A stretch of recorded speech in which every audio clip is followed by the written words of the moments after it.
Hello and welcome to the Fit and Free podcast. This is a podcast for women who want it all, to feel strong and confident in their bodies, as well as enjoying a sneaky mug on a Friday night. I'm an exercise physiologist and sports nutritionist, here to teach you how to achieve your body goals without food and your body controlling your life. So let's jump in.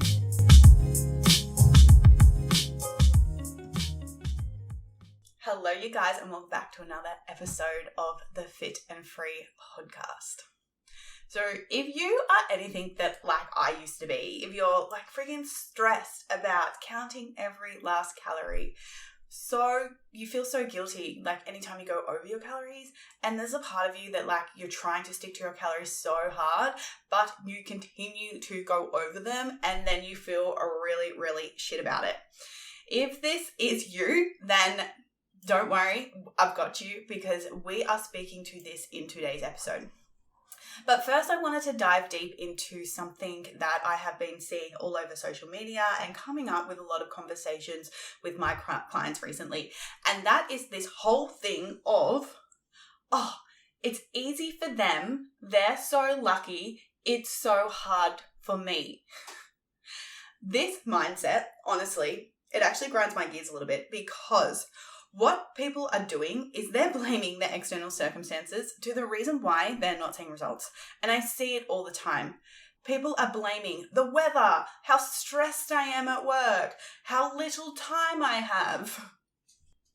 But what this is ultimately doing is actually creating an excuse to avoid taking responsibility for achieving what they actually want. Essentially, what they are choosing is to stay comfortable instead of uncomfortable.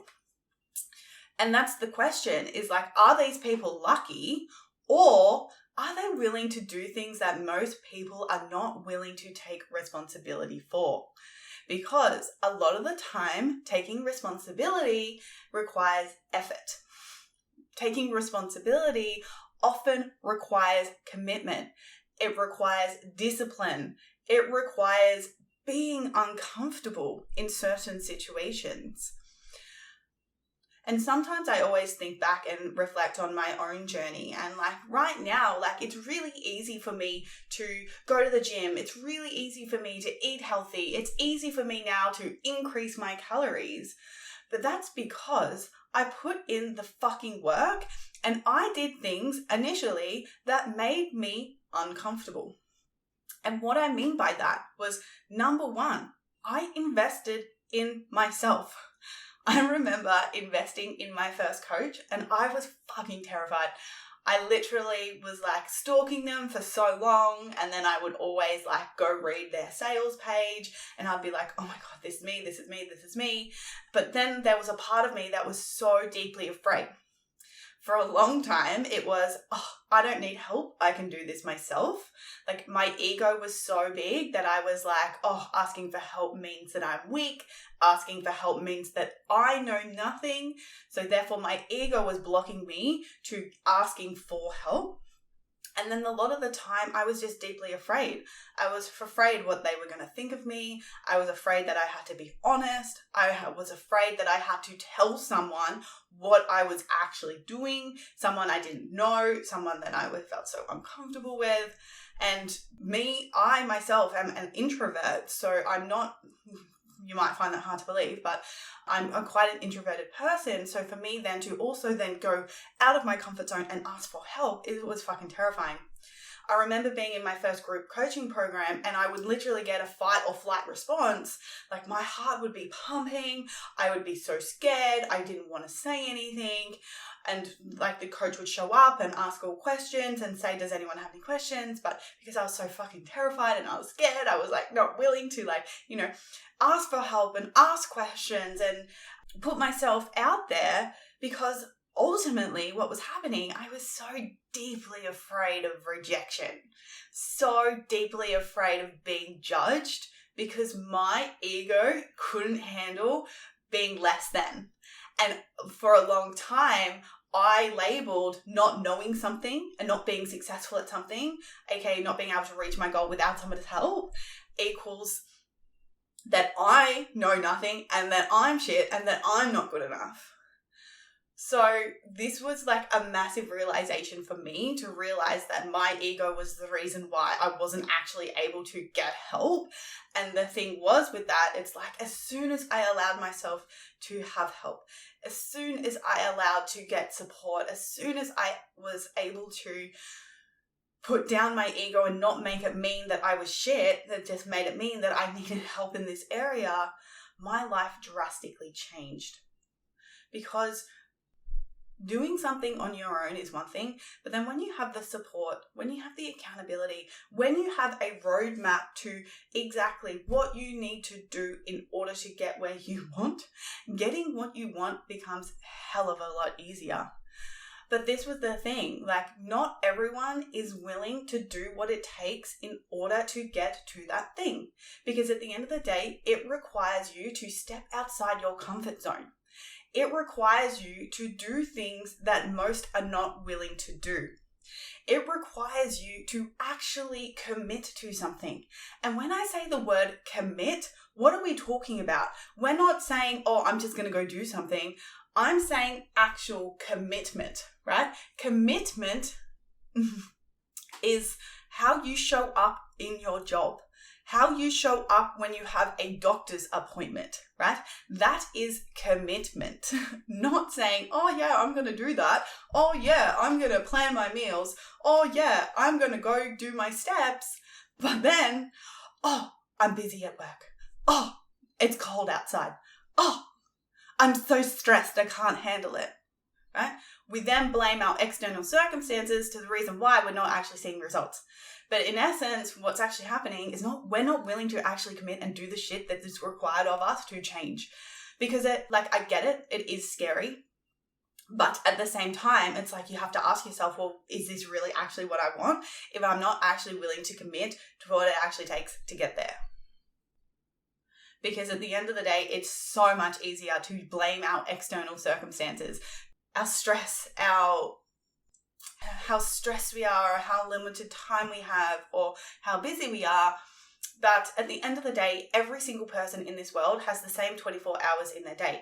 How can some be successful and some are not? It's because some people prioritize the things that actually move the needle closer to where they want to be. And then the other thing is those people are also taking responsibility on what it takes to move that needle. So let's use the work stress for an example. There is so many ways to manage work stress. There really is. It's maybe you need to have a talk with your boss about the amount of responsibility that you currently have and you can't handle it. Maybe you need to say no to more things. Maybe you need to outsource something. Maybe you need to ask for help in some other situation. But again, that's all ego. It's, oh my God, I can't say I need help because that makes me look like a shit employee. Or, oh, I can't give this to somebody else because they can't do it as good as me. Or really like that being the control piece.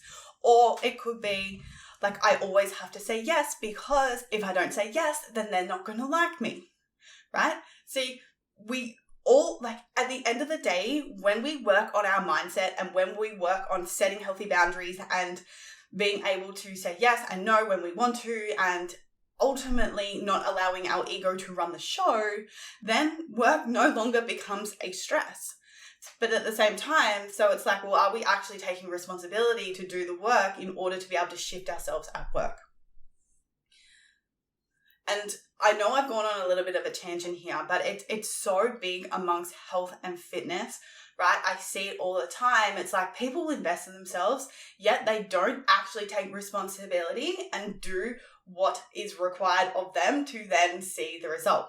Like, yes, they've invested in themselves, but then they're like, oh, I've invested in myself, so like I'm, halfway there, but yet then they're not implementing all of the things. They're not doing the work. They're not doing the educational piece. They're not working on their mindset. They're not actually planning their meals. They're not, doing the work that's actually required for them to then get the result. So I don't want you to take this as, you've got to be more disciplined. You've got to be more committed. Like, no pain, no gain. Like, that's not the vibe. That's not it either. But at the same time, it's like, well, if you truly do want something, are you actually committed to getting it? And are you actually going to flex discipline when it's required? Because it is so much easier just to say, oh, I don't want to go outside for a walk right now. I'm tired or I can't be fucked. Because it's a lot more comfortable.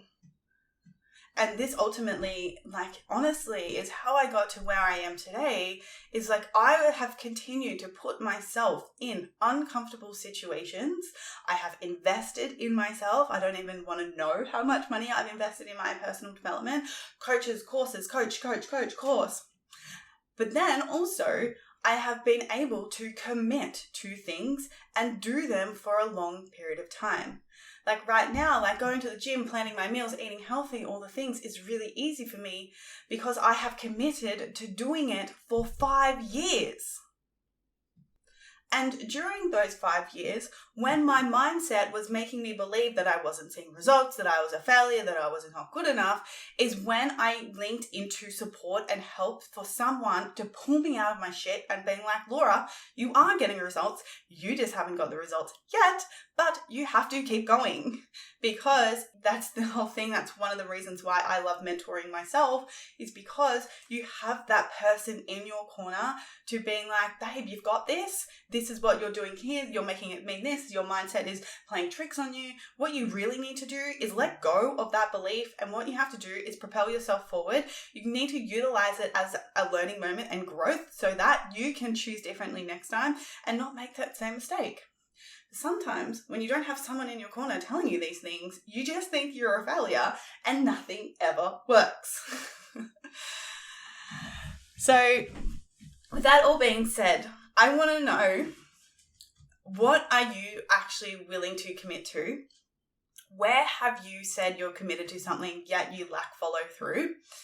And where have you said you've committed to something yet you've only done it for like 4-5 months? I'm going to say months, because if you truly want to see a result, what you really need to do is you need to be willing to put yourself into a position where you're uncomfortable.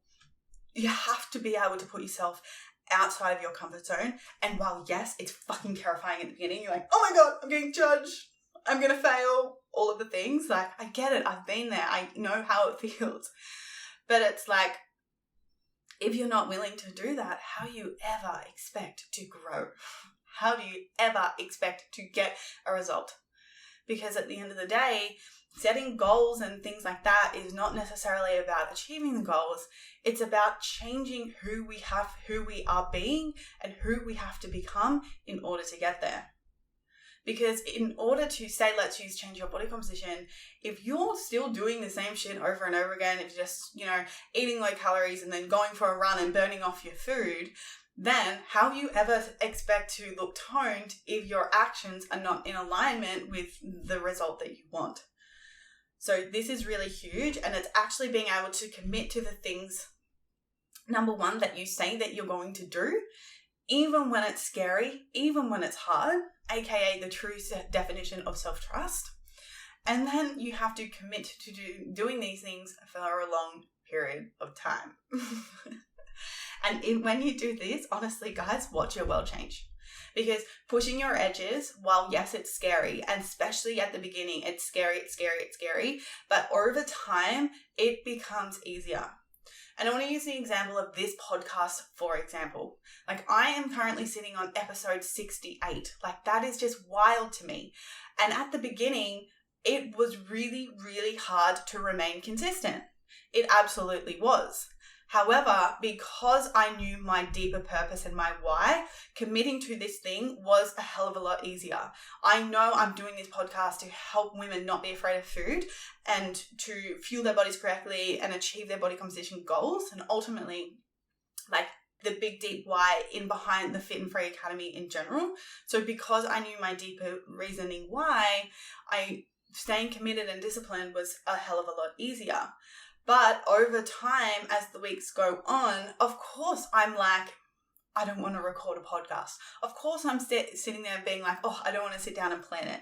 Because like this stuff takes a lot of time. It takes a lot of research. It takes a lot of ultimately discipline in order to make all of this stuff happen. But like I look back of my journey from when I started this podcast like a year ago, like there's only been like a few weeks where I've missed an episode. And that's because I follow through in the shit that I say that I'm going to do. I stay committed. I do things when I feel like I don't want to.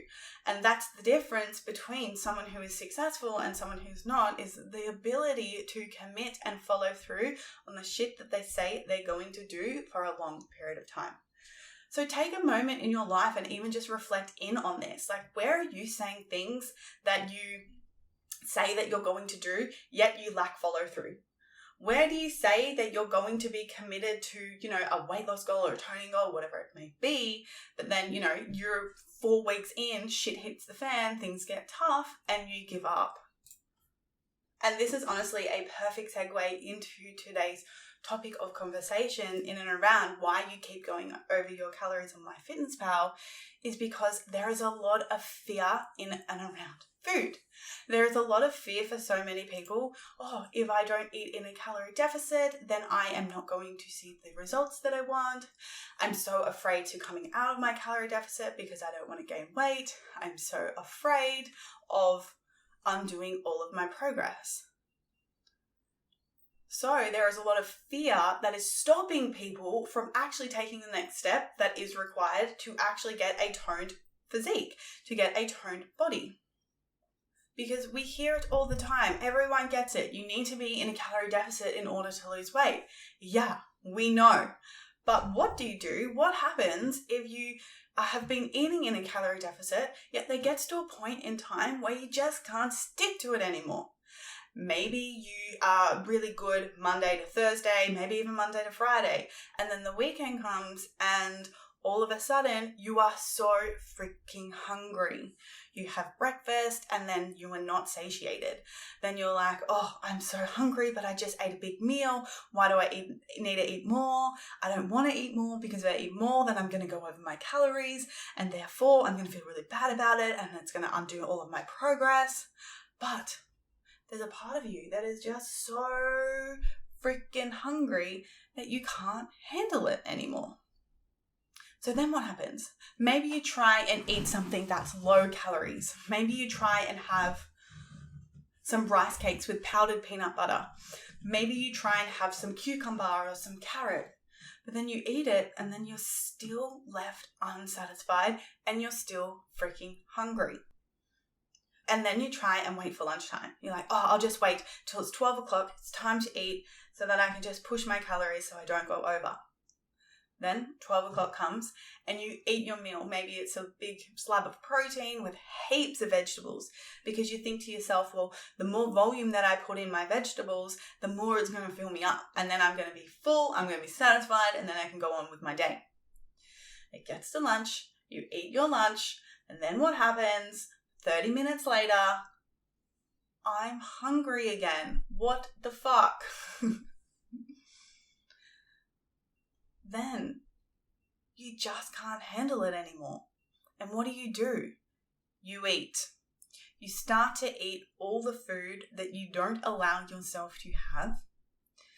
Then you eat more than what you wanted to, and you feel so ashamed and you feel so guilty about it. It's like MyFitnessPal has got its hands around you and it's strangling you because it's got so much control over you. You feel happy, you feel guilty, you feel ashamed, you feel bad, you start overthinking everything, you start self-doubting everything that you're doing. And then what do you go to do? Well, I just went over my calories, therefore I have to restrict, or I have to do more exercise. And it's so heartbreaking to watch this, because I see so many females struggling with this and the impact that it has on other areas of their life. It can get like so controlling. You feel so bad, so guilty about it. It can really impact your mood on a day-to-day. It can really make you feel down and depressed, sad, because you constantly like shaming yourself for all the wrong things, aka eating more food than what you wanted and what you should have. It impacts your relationships. Maybe it's with your family, maybe with your partner, right? It's causing arguments especially around food. And to think that you want to be a good role model for your kids, it's like you're modeling everything that you're doing with your relationship with food. Imagine what they're seeing. Imagine what they're learning. This is why I'm so passionate about this stuff, is because it affects so many areas of our life, and maybe we're not even realizing it, or maybe we are, but then we're not still, because of fear, we're still not taking responsibility and doing the thing that we need to do in order to change. So I want to explain why the hell this is happening, why the hell you keep going over your calories when you've been eating in a calorie deficit. And this is honestly one of the biggest mistakes that I see people make, especially stuck in the skinny fat cycle, is trying to live in a calorie deficit. But what happens when you live in a calorie deficit, you get plateaued with your body composition changes. I see a lot of people, like, they are successful with weight loss, and number one, they can't maintain it and they put the weight back on. Or number two, they have lost weight, but the way that they have lost weight is through cardio and low calories.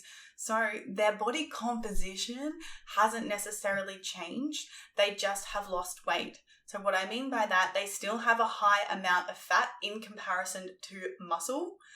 So they get the look of skinny fat. So then what do? They just think, okay, I just need to lose more weight. I need to eat in a calorie deficit. I need to live in a calorie deficit. But because the body doesn't love to be in a calorie deficit, it backfires. They just put their weight back on. They still have stubborn belly fat. They get irritable in and around food. They get moody, and ultimately they're doing all these things and they still hate their body. So if this is you, if you're struggling with this is why this is happening. Number one, the body does not like to be in a calorie deficit, so it's going to do everything in its power to get you out of it, right? Think about it. You are intentionally giving your body less energy than what it needs to function. Of course, it's not going to like that. Think about a car. If you continuously fill it up to 75% and you expect it to run 100%, that's not going to work out very well, is it? Okay, so because your body doesn't like being in a calorie deficit, what it does, it fights back, basically. And this is what is known as metabolic adaptation. Right? When you live in a calorie deficit, what happens is your body adapts to it. It decreases your metabolic processes. It slows down your digestion. It increases your bloating. It increases your energy levels, which also impacts your ability to train. So you can't push at good intensities in the gym. So overall, you're going to be burning less calories, and also you're going to have less body composition changes because you're not getting stronger and stronger. So ultimately, because of all of these things, the low energy, the downregulation of the metabolism, and overall burning less calories in general, like from exercise and movement, is your calorie deficit that once was a calorie deficit is no longer a calorie deficit, and it stops working. Your maintenance calories drop because your body has adapted to it, right? And that's what happens eating in a calorie deficit all the time. Like, number one, you feel like shit, and number two, it's not even worth it. So what happens when your body adapts to these low calories? It increases your drive to eat. I want to explain it on a physiological level, right? We've got hormones. Hormones are responsible for increasing the drive to eat and then to stop us from eating. So different hormones are released to increase the drive to eat, and then when we are full, it increases a different hormone to tell us to stop eating. So when you live in a calorie deficit, what the body does, it increases ghrelin, which is the hunger hormone that increases the drive to eat. So this is why when you eat these low calories Monday to Friday, it gets to a point where your body physically can't handle it anymore. So what it does is increases the hunger hormone, which turns the drive on to eat, all of a sudden you're losing control and you're feeling guilty about it. But the reason why is because you're not eating enough. And probably because you've been eating in a calorie deficit for too long. And this is the kicker. When you live in the calorie deficit, it is actually changing the physiology of your body. Another reason why this happens is when people live in a calorie deficit and keep going over their calories is because they are just psychologically over dieting. Like I said, it is really hard for your body to remain in a calorie deficit for a long period of time. And then because the body is smart, it then adapts to it, right? So it's actually pointless for living in a calorie deficit because it doesn't work. But what happens is when you're in this space and you've been eating in a calorie deficit, let's say, for 3 to 5 months or more, you are simply just so freaking over it, right? Like it is, because at the end of the day, being in a calorie deficit is restrictive. Like you do have to say, you can't eat as freely as what you can at maintenance calories. That's for sure. Like it's hard. You have to flex discipline and you have to be committed to it in order to say no when you could normally say yes if you were in a maintenance phase, right? So there does come a point where you just get psychologically over it. So this also contributes to why a lot of people eat in the calorie deficit for a long period of time and then they start going over their calories and falling into this shame spiral of like, oh, I should just be better. I should just be able to do this. I should be more disciplined. But because you're just so psychologically over it, you can't follow through when shit gets really hard. So if this is you, if you're stuck in this cycle of living in a calorie deficit, I want to be the evidence for you. And I hope by now that you understand that living in a calorie deficit is not the way to achieve a body composition goal. And I want to dive deeper into that to why is because you probably already realize it right now. Like you can lose weight, eat in a calorie deficit, but then if you fall into these cycles of just going over it every single time, like I should be better, I should be more disciplined, I should have more willpower, but yet there's still an inability to stick to it long term. You keep going back into the cycle, aka self-sabotage. This is what self-sabotage is. You know you have to do something, you know how to do it, yet you keep sabotaging yourself, aka you keep going over your calories. Then should be a red flag for you now. You should understand it's like, shit, like what I'm doing right now is not working and I need to change it. Because it's that whole piece. It's like, if you're in this cycle, basically what's happening is you're stuck now in binge restrict cycles. You're eating, you're sticking to your calorie deficit for a period of time. And then because your body can't handle literally eating those low calories anymore, because it's adapting, because of you're psychologically over it, and because your physiology has adjusted, which is turning your drive on to eat, then what happens is you're stuck in these binge restrict cycles. You just keep overeating and going over and then ending up at square one with your body composition. And I don't have to tell you, that is not an effective way to change your body. And this is where I see so many people get it wrong. And this is the definition of yo-yo dieting, right? It's losing weight and putting it back on. Losing weight and putting it back on. It's because people don't know how to maintain their weight loss. People don't know how to eat at maintenance calories. And if it was just as easy as eating at maintenance calories, then everyone would be able to do it. But in order to eat at maintenance calories, I truly believe you need to understand the principles of intuitive eating so that you can eat normally without it affecting your body. And this is why I'm so big on this, and this is why I teach this so deeply inside the Fit and Free Academy, is actually how to trust yourself with food and how to eat normally with all the things, and actually how to be normal and, not in these constant vicious cycles of dieting, putting it on, putting it off, because at the end of the day, these are all skills that we need to learn how to do. So if you are stuck in this vicious cycle of trying to stick to your calories, but you just keep going over it, what should I do? What should you do? You need to stop living in a calorie deficit. Simple as that. If it was that simple, but that is the thing. That is the realistic point of it, is at any point in time, we are always going to be in a phase with our body composition.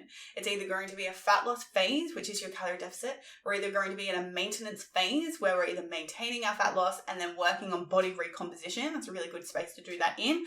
or we're in a phase of building muscle, which we're in a calorie surplus. So many people are missing the maintenance phase. They don't get it. They don't understand. So if you've been eating in a calorie deficit for a long period of time and you might be experiencing these things, you need to learn to have an effective way to come out of your calorie deficit. Really, really important. Because when you learn how to come out of your calorie deficit and maintain it and build a healthy relationship with food so that you actually can maintain it, then you're going to be able to be successful with your body composition goals long term. I want to use myself as an example. Like for years, I was always trying to live in a calorie deficit, always trying to lose weight, burn calories, but I was never happy with my body composition. I was always just stuck in the skinny fat cycle. Then when I learned about this stuff, I was like, oh, hang on a minute. I can be intentional. Like if I want to lose weight, do a fat loss phase. If I want to maintain my results, eat at maintenance. If I want to build muscle, do a muscle building phase. And it literally gets to be that simple when you have the knowledge and the skills and when you start to be intentional with what you want to achieve. Like right now, for me, for example, if you've been following along now, you know that I'm now moving into a muscle building phase. So now I'm eating in a surplus. For a good year and a half, I was in a maintenance phase because I didn't necessarily have a body composition goal. I was like really happy with my body and I was just cruising. I just didn't want to I wanted to, focus on other areas of my life instead of just on my body composition. I wanted to focus on my business. I wanted to focus on my relationships and I just didn't want to put the time into it. And I was at a point where I was like, yeah, cool. Like I'm good. Like I'm really happy. But now, because I am being intentional with that and I'm aligning myself and my goals and moving into the next phase for me and being intentional with that. So, my love, with all that being said, I really hope this gave you some insight into why you keep going over your calories. And the other piece of all of this is there is nothing wrong with you. If you keep going over your calories, it doesn't mean that you're not disciplined. Doesn't mean that you don't have enough willpower. Maybe it just means you need to stop living your life in a calorie deficit. Maybe it just means you need to be more intentional and learn how to actually change your body in a sustainable way.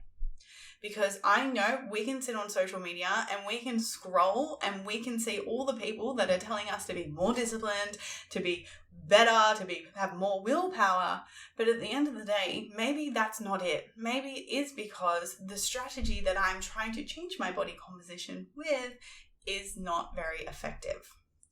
So, my loves, I would love to know your biggest takeaway. Send me a DM. I love your feedback. Thank you for being here. I love you always. And I will hear you. You'll hear me in the next episode. Bye.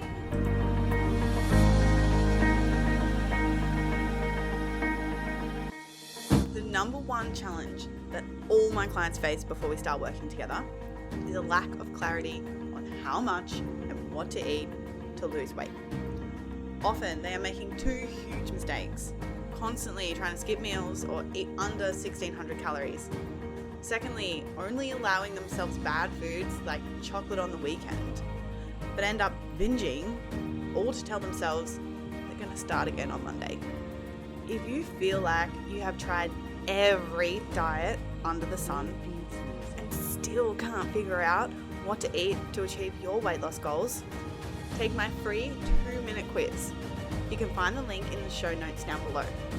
And it will help you figure out exactly what you're doing wrong with your nutrition and exercise and exactly what to do to fix it so that you can finally be confident in your body and achieve your weight loss goals.